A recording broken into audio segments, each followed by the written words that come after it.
परमात्मने नमः। यथार्थ गीता श्रीमद् भगवत गीता अथ चतुर्दशोऽध्यायः। पिछले अनेक अध्यायों में योगेश्वर श्री कृष्ण ने ज्ञान का स्वरूप स्पष्ट किया।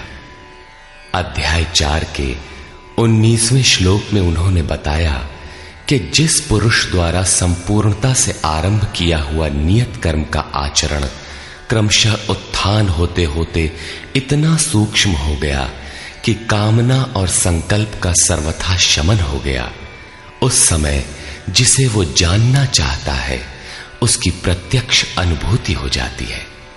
उसी अनुभूति का नाम ज्ञान है। 13वें अध्याय में ज्ञान को परिभाषित किया। अध्यात्म ज्ञान नितत्वम तत्व ज्ञानार्थ दर्शनम। आत्मज्ञान में एक रस स्थिति और तत्व के अर्थ स्वरूप परमात्मा का प्रत्यक्ष दर्शन ज्ञान है। क्षेत्र क्षेत्रज्ञ के भेद को विदित कर लेने के पश्चात ही ज्ञान है। ज्ञान का अर्थ शास्त्रार्थ नहीं, शास्त्रों को याद कर लेना ही ज्ञान नहीं है। अभ्यास की वो अवस्था ज्ञान है जहां वो तत्व विदित होता है। परमात्मा के साक्षात्कार के साथ मिलने वाली अनुभूति का नाम ज्ञान है। इसके विपरीत सब कुछ अज्ञान है। इस प्रकार सब कुछ बता लेने पर भी प्रस्तुत अध्याय 14 में योगेश्वर श्री कृष्ण कहते हैं कि अर्जुन, उन ज्ञानों में भी परम उत्तम ज्ञान को मैं फिर भी तेरे लिए कहूंगा। योगेश्वर उसी की पुनरावृत्ति करने जा रहे हैं, क्योंकि शास्त्र सुचिंतित पुनि पुनि देखिए। भली प्रकार चिंतन किया हुआ शास्त्र भी बार बार देखना चाहिए। इतना ही नहीं, ज्यों ज्यों आप साधन पथ पर अग्रसर होंगे, ज्यों ज्यों उस इष्ट में प्रवेश पाते जाएंगे, त्यों त्यों ब्रह्म से नवीन नवीन अनुभूति मिलेगी। ये जानकारी सद्गुरु महापुरुष ही देते हैं। इसलिए श्री कृष्ण कहते हैं, मैं फिर भी कहूंगा। श्री भगवान उवाच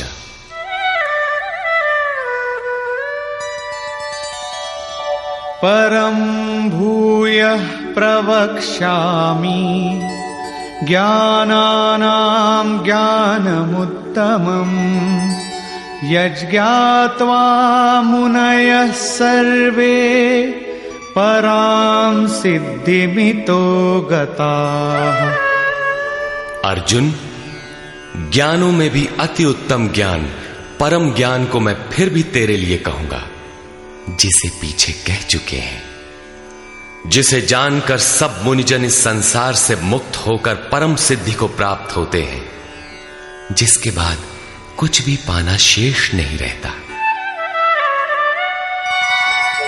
इदं ज्ञानमुपाश्रित्य मम साधर्म्यमागताः सर्गेऽपि नोपजायन्ते प्रलये न व्यथन्ति च।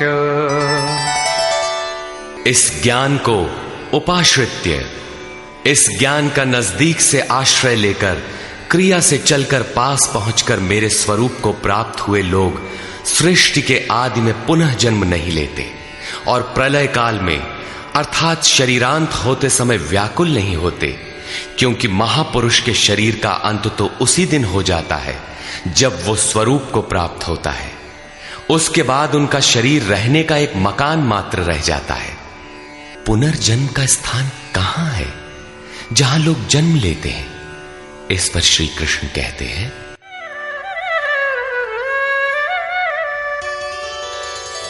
मम योनिर्महद् ब्रह्म तस्मिन् गर्भं दधाम्यहम् संभवः सर्वभूतानां ततो भवति भारत।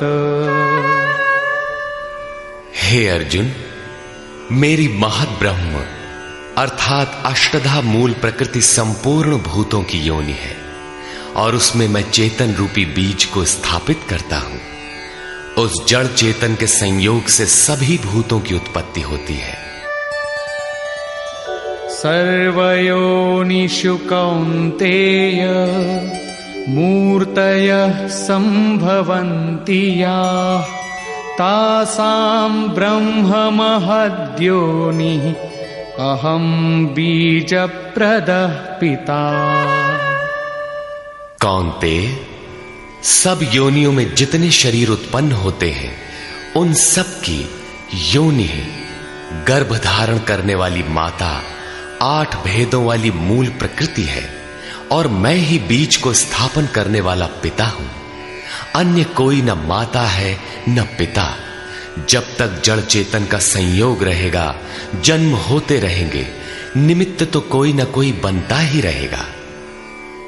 चेतन आत्मा जड़ प्रकृति में क्यों बंध जाती है?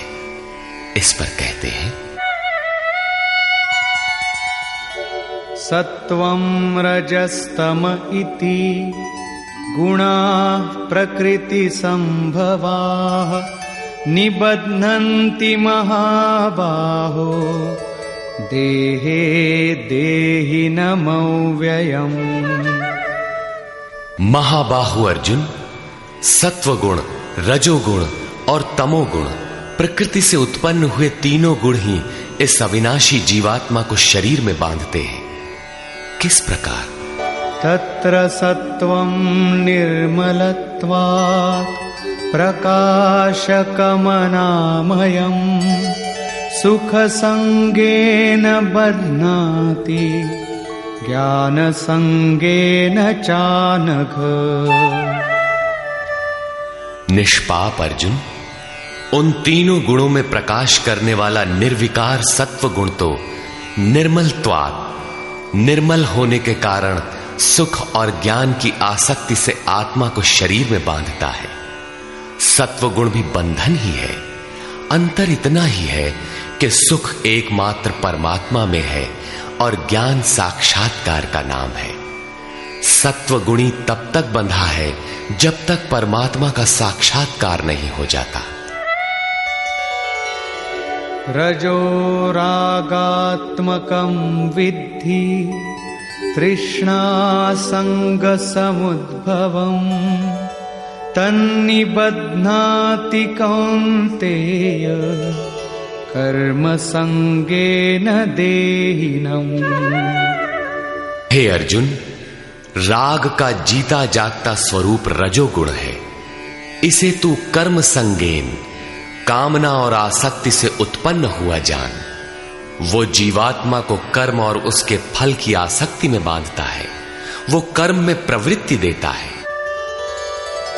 तमस्त्वं ज्ञानजं विद्धि मोहनं सर्वदेहिना प्रमादालस्य निद्राभिः तन्निबध्नाति भारत।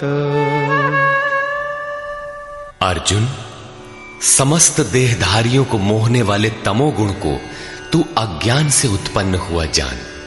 वो इस आत्मा को प्रमाद अर्थात व्यर्थ की चेष्टा, आलस्य की कल करेंगे और निद्रा द्वारा बांधता है। निद्रा का अर्थ यह नहीं कि तमोगुणी अधिक सोता है, शरीर सोता हो ऐसी बात नहीं।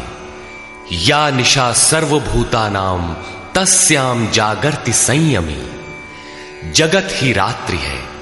तमोगुणी व्यक्ति इस जगत रूपी निशा में रात दिन व्यस्त रहता है, प्रकाश स्वरूप की ओर अचेत रहता है। यही तमोगुणी निद्रा है। जो इसमें फंसा है सोता है। अब तीनों गुणों के बंधन का सामूहिक स्वरूप बताते हैं। सत्वं सुखे संजयति रजः कर्मणि भारत ज्ञानमावृत्य तु तमः प्रमादे संजयत्युत। अर्जुन, सत्वगुण सुख में लगाता है, शाश्वत परम सुख की धारा में लगाता है। रजोगुण कर्म में प्रवृत्त करता है और तमोगुण ज्ञान को आच्छादित करके प्रमाद में अर्थात अंतःकरण की व्यर्थ चेष्टाओं में लगाता है।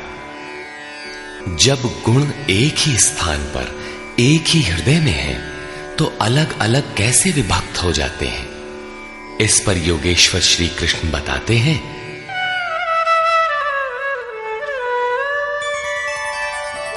रजस्तमश्चाभिभूय सत्वं भवति भारत, रजः सत्वं तमश्चैव तमः सत्वं रजस्तथा।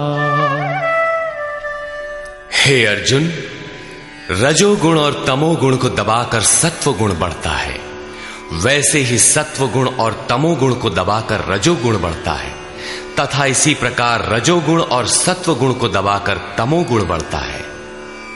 ये कैसे पहचाना जाए कि कब और कौन सा गुण कार्य कर रहा है? सर्वद्वारेषु देहेऽस्मिन् प्रकाश उपजायते, ज्ञानं यदा तदा विद्यात् विवृद्धं सत्वमित्युत।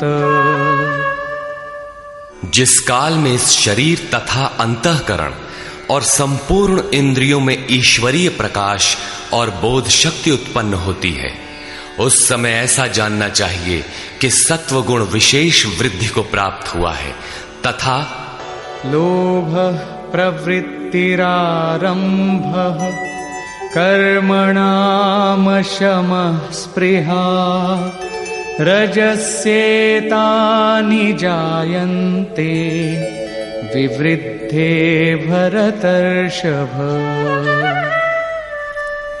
हे अर्जुन, रजोगुण की विशेष वृद्धि होने पर लोभ, कार्य में प्रवृत्त होने की चेष्टा, कर्मों का आरंभ, अशांति अर्थात मन की चंचलता, विषय भोगों की लालसा, ये सब उत्पन्न होते हैं।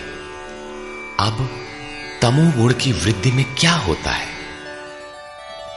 अप्रकाशो प्रवृत्तिश्च प्रमादो मोह एव च, तमस्येतानि जायन्ते विवृद्धे कुरु नंदन।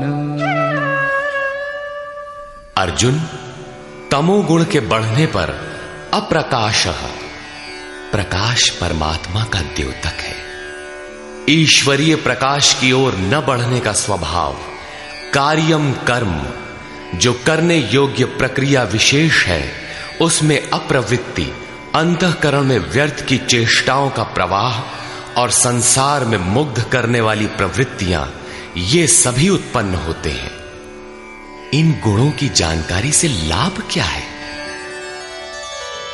यदा सत्वे प्रवृद्धे तु प्रलयं याति देहभृत्, तदोत्तमविदां लोकान् अमलान् प्रतिपद्यते।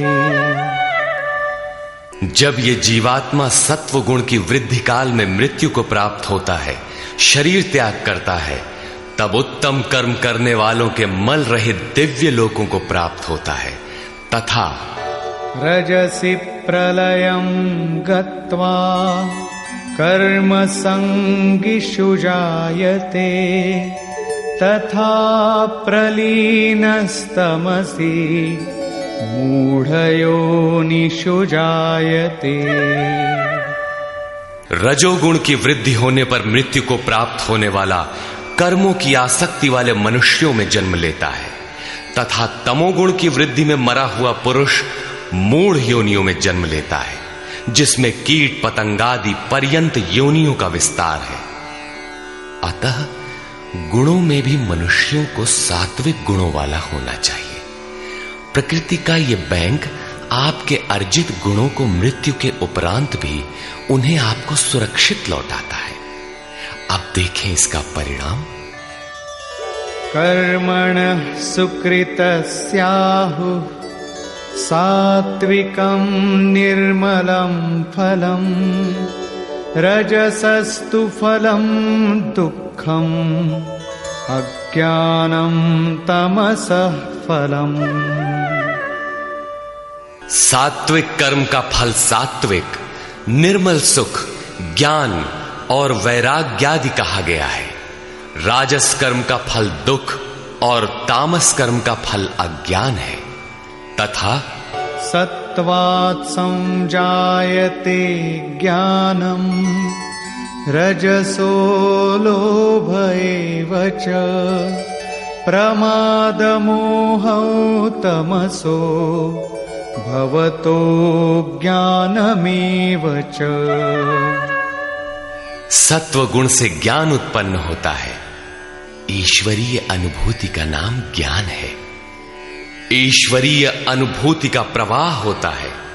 रजोगुण से निसंदेह लोभ उत्पन्न होता है तथा तमोगुण से प्रमाद, मोह, आलस्य अर्थात अज्ञान ही उत्पन्न होता है। ये उत्पन्न होकर कौन सी गति देते हैं? ऊर्ध्वं गच्छन्ति सत्त्वस्था मध्ये तिष्ठन्ति राजसाः जघन्यगुणवृत्तिस्था अधो गच्छन्ति तामसाः। सत्व गुण में स्थित हुआ पुरुष ऊर्ध्व मूलम, उस मूल परमात्मा की ओर प्रवाहित होता है, निर्मल लोकों में जाता है।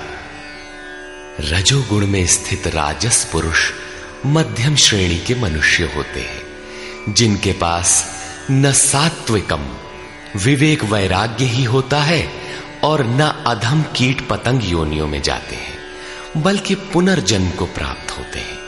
और निंदित तमोगुण में प्रवृत्त हुए तामसी पुरुष अधोगति अर्थात पशु पक्षी कीट पतंगादि अधम योनियों को प्राप्त होते हैं। इस प्रकार तीनों गुण किसी न किसी रूप में योनि के ही कारण हैं। जो पुरुष गुणों को पार कर लेते हैं वे जन्म बंधन से छूट जाते हैं और मेरे स्वरूप को प्राप्त होते हैं। इस पर कहते हैं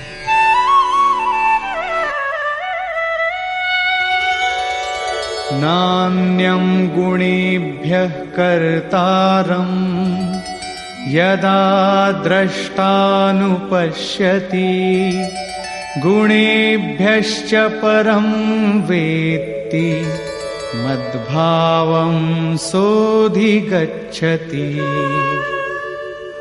जिस काल में दृष्टा आत्मा तीनों गुणों के अतिरिक्त अन्य किसी को करता नहीं देखता और तीनों गुणों से अत्यंत परे परम तत्व को वेत्ति विदित कर लेता है, उस समय वो पुरुष मेरे स्वरूप को प्राप्त होता है। ये बौद्धिक मान्यता नहीं है कि गुण गुणों में बरतते हैं। साधन करते करते एक ऐसी अवस्था आती है जहां उस परम से अनुभूति होती है कि गुणों के सिवाय कोई करता नहीं दिखता। उस समय पुरुष तीनों गुणों से अतीत हो जाता है।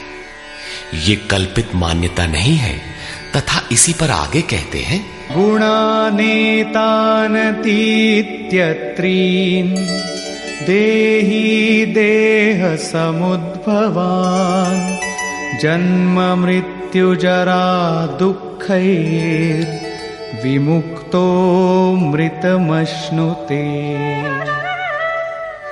पुरुष इन स्थूल शरीरों की उत्पत्ति के कारण रूप तीनों गुणों से अतीत होकर जन्म मृत्यु वृद्धावस्था और सब प्रकार के दुखों से विशेष रूप से मुक्त होकर अमृत तत्व का पान करता है।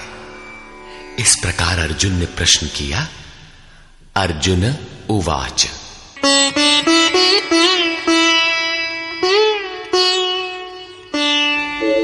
कैर्लिङ्गैः स्त्रीन् गुणानेता अतीतो भवति प्रभो किमाचारः कथं चैतान् स्त्रीन् गुणानतिवर्तते। प्रभु, इन तीनों गुणों से अतीत हुआ पुरुष किन किन लक्षणों से युक्त होता है और किस प्रकार के आचरणों वाला होता है तथा मनुष्य किस उपाय से इन तीनों गुणों से अतीत होता है। श्री भगवान उवाच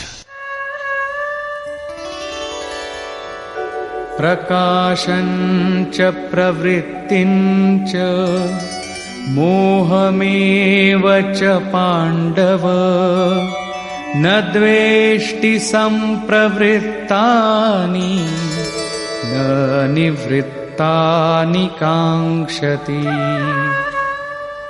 अर्जुन के उपर्युक्त तीनों प्रश्नों का उत्तर देते हुए योगेश्वर श्री कृष्ण ने कहा, अर्जुन, जो पुरुष सत्व गुण के कार्य रूप ईश्वरीय प्रकाश, रजोगुण के कार्य रूप प्रवृत्ति और तमोगुण के कार्य रूप मोह को न तो प्रवृत्त होने पर बुरा समझता है और न निवृत्त होने पर उनकी आकांक्षा ही करता है, तथा उदासीनवदासीनो गुणैर्यो न विचाल्यते गुणावर्तन्त इत्येव योऽवतिष्ठति नेङ्गते। जो इस प्रकार उदासीन के सदृश स्थित हुआ गुणों द्वारा विचलित नहीं किया जा सकता, गुण गुण में ही बरतते हैं, ऐसा यथार्थतः जानकर उस स्थिति से चलायमान नहीं होता, तभी वो गुणों से अतीत होता है। समदुःख सुख स्वस्थः समलोष्टाश्मकाञ्चनः तुल्यप्रिया प्रियो धीरस् तुल्यनिन्दात्मसंस्तुतिः।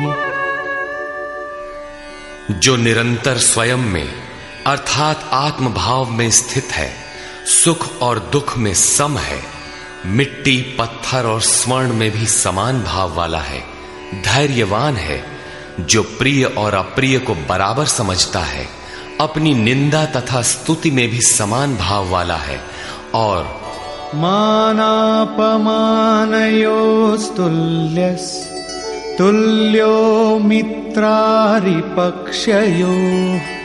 सर्वारंभ परित्यागी गुणातीतः स उच्यते।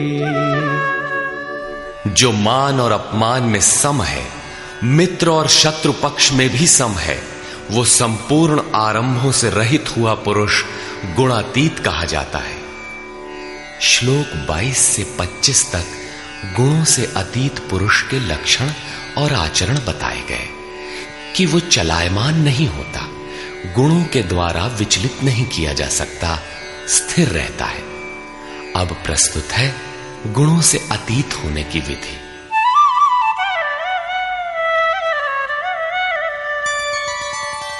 मां च यो व्यभिचारेण भक्ति योगेन सेवते सगुणान् समतीत्यैतान् ब्रह्म भूयाय कल्पते। जो पुरुष अव्यभिचारिणी भक्ति द्वारा अर्थात इष्ट के अतिरिक्त अन्य सांसारिक स्मरणों से सर्वथा रहित होकर योग द्वारा अर्थात उसी नियत कर्म द्वारा मुझे निरंतर भजता है, वो इन तीनों गुणों का अच्छी प्रकार उल्लंघन करके पर ब्रह्म के साथ एक होने के योग्य होता है, जिसका नाम कल्प है। ब्रह्म के साथ एक ही भाव हो जाना ही वास्तविक कल्प है। अनन्य भाव से नियत कर्म का आचरण किए बिना कोई भी गुणों से अतीत नहीं होता। अंत में योगेश्वर निर्णय देते हैं,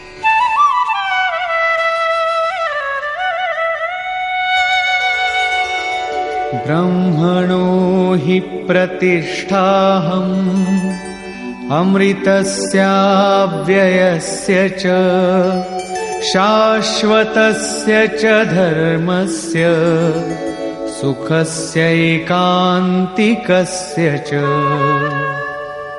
हे अर्जुन, उस अविनाशी ब्रह्म का जिसके साथ वो कल्प करता है, जिसमें वो गुणातीत एक ही भाव से प्रवेश करता है, अमृत का, शाश्वत धर्म का और उस अखंड एक रस आनंद का मैं ही आश्रय हूं, अर्थात परमात्म स्थित सद्गुरु ही इन सब का आश्रय है।